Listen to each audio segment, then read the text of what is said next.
Okay, so we're in the pits with Chris Grainger and we're going to talk to him about his new Mi4, although it's not so new to you, is it, Chris?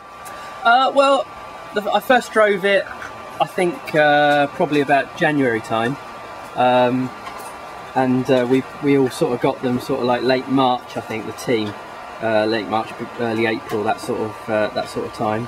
And I think it's been in the shops now for about a week, 10 days. Okay, so tell us why it's better than the Mi3, in your opinion. In my opinion, I don't have a massive amount of experience with the Mi3 because I only joined the team at Christmas. Yes. So the only place I've actually done a back-to-back test is on carpet. And for me, on carpet, the Mi4 was nearly half a second a lap faster. It was much big improvement. But like I say, I've not done a back-to-back test outside. Okay, do you know why it was quicker? Right. The main reasons, we've now got a two-piece rear bulkhead. Yep. So we separate the rear bulkhead from where the drive is. The motor is also mounted off this point and doesn't touch the chassis at all. Yep. So all the chassis, the flex is nice and even, and it's been proved. I mean, no one really knows exactly why, but it's been proved that the split rear bulkhead gives a lot more traction. Just separating where the lay shaft and motor is to the actual back bulkhead just aids the flex, just takes a little bit of vibration from the motor out from the diff where the drive is, and just seems to give a bit more traction. The overall flex of this car is longer than the 3.5. The 3.5 had quite a short top deck.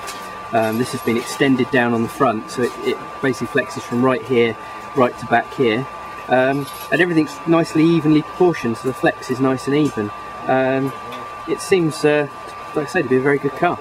Okay, well, we've been seeing you racing on the track with, first of all, with the lipos in, and just now with the 5-cell. Gather you're just doing some initial testing on the Sorex tyres rather than the control tyre.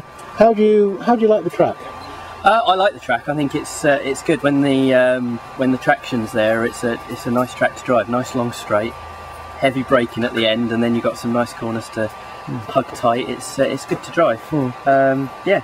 So, enjoying it so far. Do you think you'll be racing just lipo or 5-cell, or are you going to be mixing it through the weekend? I'll probably mix it through the weekend. From what I've just tested, my fastest lap was about the same, lipo and 5-cell. Yeah, 16.22-ish. But the lipo 16.2 was on new tyres, and the 5-cell 16.2 was on third run tyres. So I'm thinking 5-cell's a little bit quicker, but I don't think it's much. But maybe over the 5 minutes the lipo might be faster because of the run time.